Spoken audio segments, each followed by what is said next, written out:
Hello, hi. Okay, so I wanted to do a video about a couple of things that have happened the past couple of days. Well, let's see, what did I want to talk about? I thought I wanted to talk about something specific. Oh yeah, after Blackout Day, Tommy Sotomayor, as I would like to call him, either Soto Liar or Soto Mayo, because he's like the biggest Uncle Tom that I have ever encountered in my life. Basically, what he did was talk about how he was against Blackout because, in his mind, it was a bunch of narcissistic black people sharing their beauty online. And Tommy Sotomayor was not too pleased about it. He took pictures of black women online. You know, he just took pictures of black women. I don't remember seeing any men on there, but he took pictures of black women and basically shamed them for saying, hey, I'm a beautiful person. I'm just as beautiful as a white woman or a non-black woman. And Tommy Sotomayor especially picked on darker skinned black women and a transgender black woman, where he had captioned, I am sorry, if that's not a man, then I don't know what. Then he put no disrespect to the woman in the picture. You trans misogynistic piece of shit.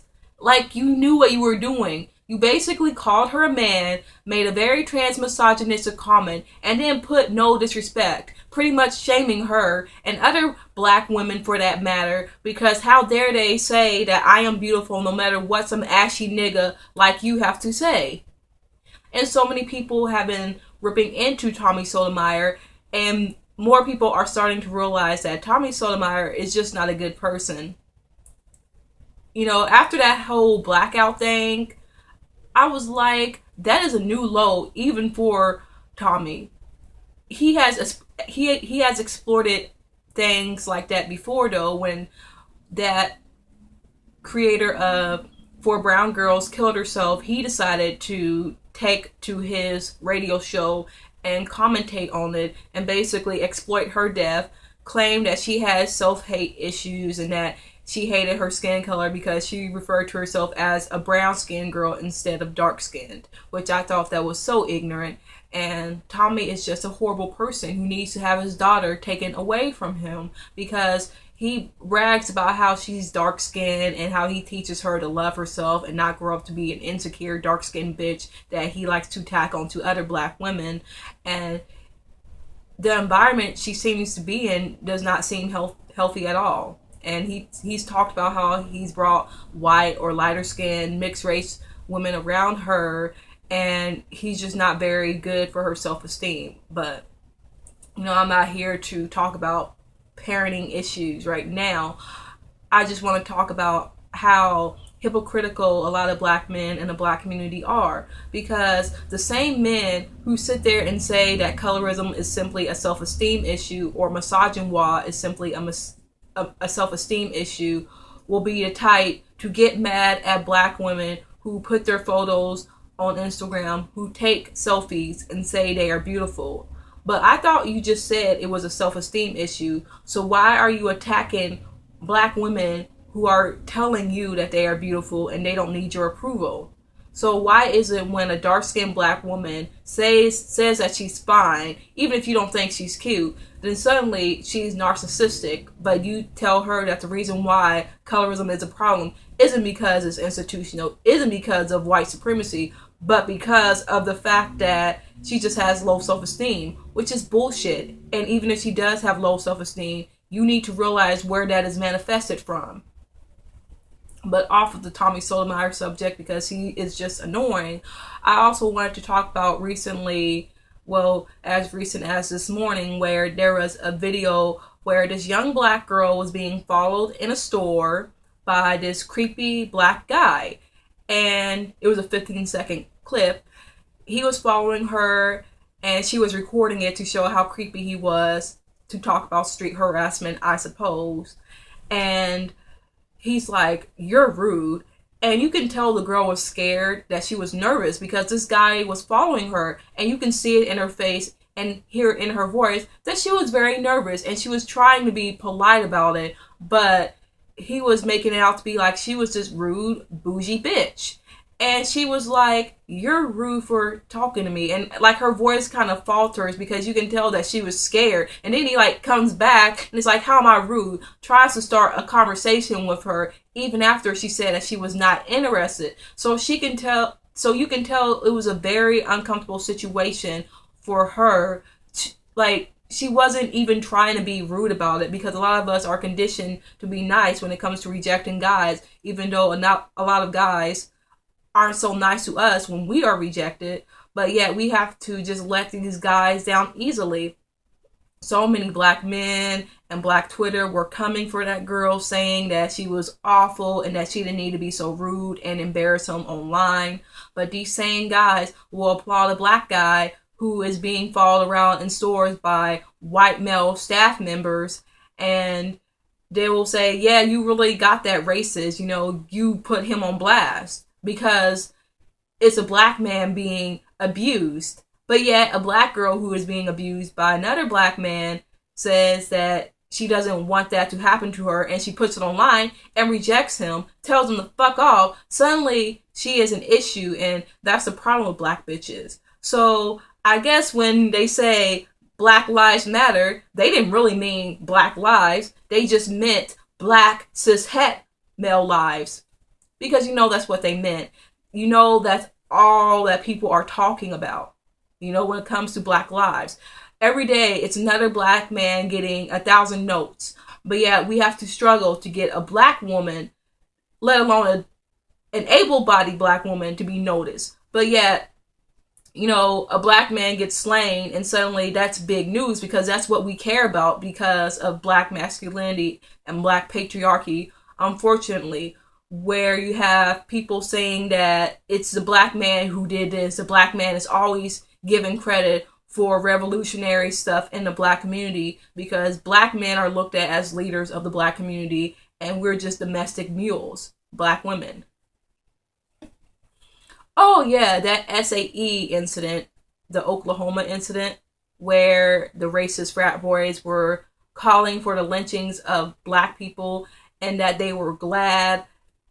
Oh, let me just say, that was traditional. That sounded traditional. Like, that is a traditional chant from the 1800s where these white fraternities were founded on racism.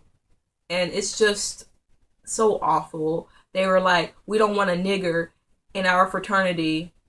And then they were saying something about a good nigger is a dead nigger, and talking about how a nigger is someone who is hung, strung up. And it was just something that just sounded like it was passed down from 100 years ago, over 130 years ago. I don't know when that fraternity was created, but that was real traditional. And people aren't really talking about how horrible that chant was. They are more or less talking about the N-word. Oh, the N-word is horrible. It's horrible. Racism isn't just a bad word. Racism isn't just hurt feelings. Racism is institutional. Racism is violent. That was a very triggering and violent chant. And my heart goes out to so many black people who are in those black fraternities or sororities or other Greeks, because I just want to say to anyone who wants to sit there and victim blame and say, well, why would a black person want to join a white sorority or a white fraternity in the first place? You need to ask yourself, why would anyone actively want to be in an abusive relationship or look for asshole friends? No one is intending to find the racist and the most problematic white person that they can find and befriend them. A lot of people believe in this whole not all trope that so many privileged people love to use. And then when people subscribe to that, well, not all white people are like that. This white person is cool. Maybe I should join that white group because they seem like cool people. I want to be their friend. And then they realize, maybe that white group isn't so awesome as I thought. And then you want to sit there and say, well, that's what you get for trying to be friends with those white people, saying that they deserve racism because they went to a PWI or was in a white Greek organization. Basically, you sound like those nice guys who say, well, if you would have dated me, then you wouldn't have gotten your shit beat, basically. Like, you're saying that, oh, well, that black person didn't join my organization, so they get what they deserve by being racially abused by those white people. And you're not a good person for that. You're victim blaming. And the same black people who are sitting there with respectability politics, of course, saying, well, this whole Oklahoma chant thing made me realize that I need to stop saying the N-word. Yes, because black people saying the N-word is the root of racist white guys singing an 100-year-old chant about lynching black people. Because that is a problem. Not the fact that these are racist white men in suits and ties, who are going to have a future. No, the problem is that we as black people have reclaimed the N-word. What logic is that? There is no logic. There is none.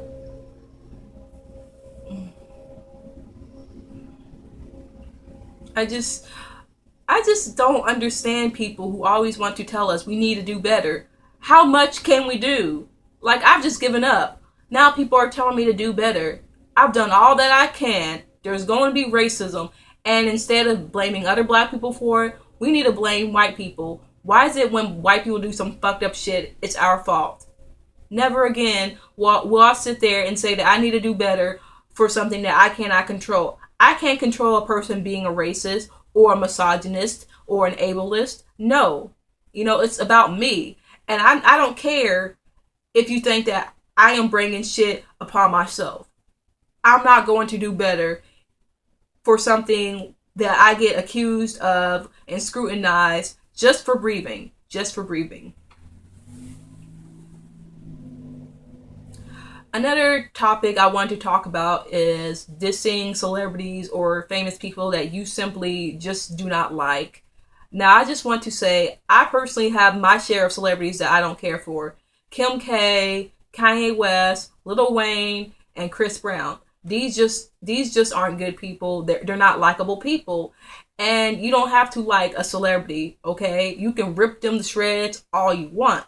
But when it comes to social justice, there are some people, and I'm not going to say all, but there are some people, like a small group of people, who will pick a certain famous person and basically rip into their looks and just say their music sucks, blah, blah, blah, blah, blah, talk about their music, attack fans of their music, and just don't really have any good criticisms of that artist other than the fact that they just don't like them.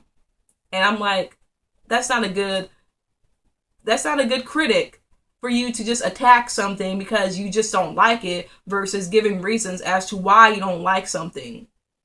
You don't have to have a reason to not like something, but when it comes to talking about privileges and you really don't have a legit reason as to why you don't like someone just because you don't like that person, then don't sit there and pretend like you are talking about a certain issue when that's certainly not the case. Like, I watched a video the other day where, like, some girl was talking about Logic the rapper, as I have mentioned in my previous videos, where he has white passing privilege. He is biracial. His dad is a black man.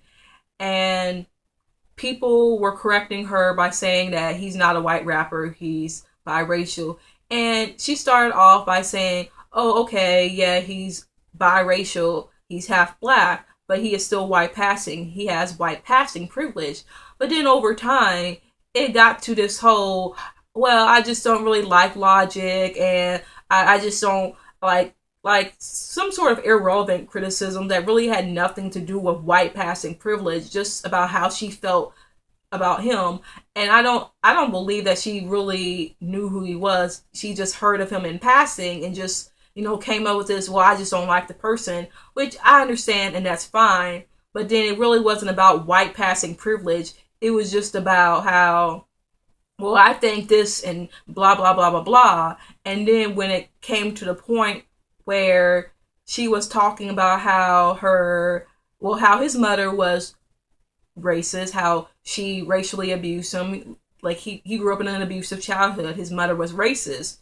She pretty much victim blamed him and said, well, if your mother is racist, then you're a racist. And it made me mad Because it's one thing if a white person has a racist parent, and yet likely if you have a racist parent, you're going to be racist. Even if you're biracial, if you have a racist mother who pretty much raised you all your life, all throughout childhood, you're probably going to pick up some anti-black notions. And I'm not saying that you're never going to grow out of it, but a lot of times people may adapt to it, especially biracial children, because I know that there are quite a few biracial children who adopt such anti-black and colorist notions from their white mothers or black fathers who don't like black women.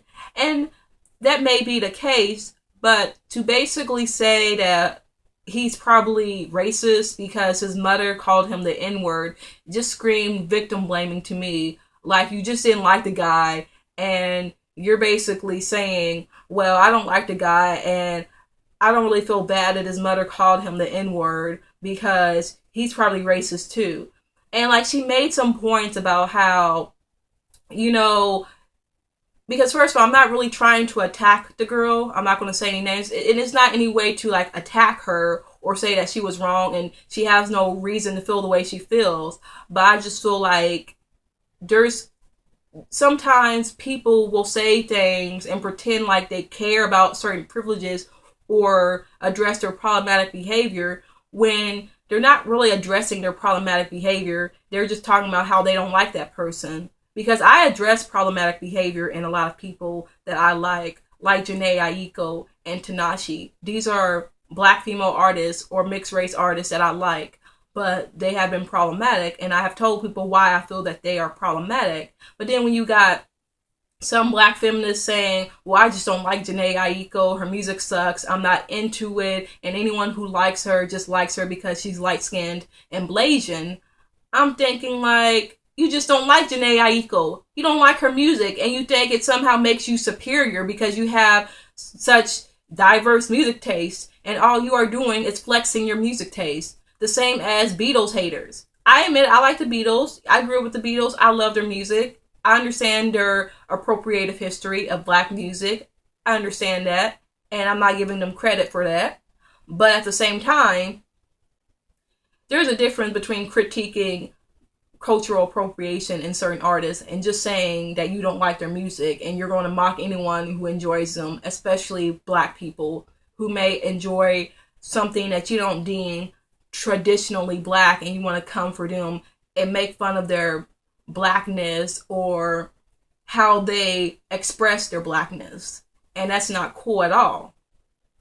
But back to this whole Logic thing, because as someone who has criticized him before, who, has her opinions about him, I'm actually going to try to make a video talking about him as a rapper in great detail. Like one of these days, I'm going to try to make a review video of Logic and Drake, because these are the two rappers that, I like and enjoy, who happen to be biracial and have light skin privilege, and I wanted to intersect that with their music, because I feel as a critic of music and movies, you always got to bring up race, you always got to bring social issues. To say that social issues are totally irrelevant to criticizing a movie is completely erroneous. Just like people who critique American Sniper are saying that the racist part is irrelevant and you shouldn't really look at the political correctness of the movie, which, why not? Because a lot of movies are supposed to send messages. If you are sending a message that you should be hateful and bigoted, you have to critique that. You got to critique the message as well. And I'm planning on doing a second account or a second channel talking about reviews. I actually want to do a review of this movie that I watched the other day called Cannibal Holocaust, which, is an offensive title. The idea that we should call every type of genocide as the Holocaust, when we all know that it's specifically towards, those who are Jewish or of Romani descent. But that's a whole nother video. I just wanted to get everything off of the top of my head. Sorry if I kind of meshed my words together. I'm talking quite fast, but I just wanted to say that's how I feel. That's what's been going on. Fuck the SAE boys. Fuck them. Fuck respectability politics. Fuck ashy ass niggas. Fuck Tommy Stoudemire. Fuck everybody. Goodbye. Or good day, whatever. There suits you.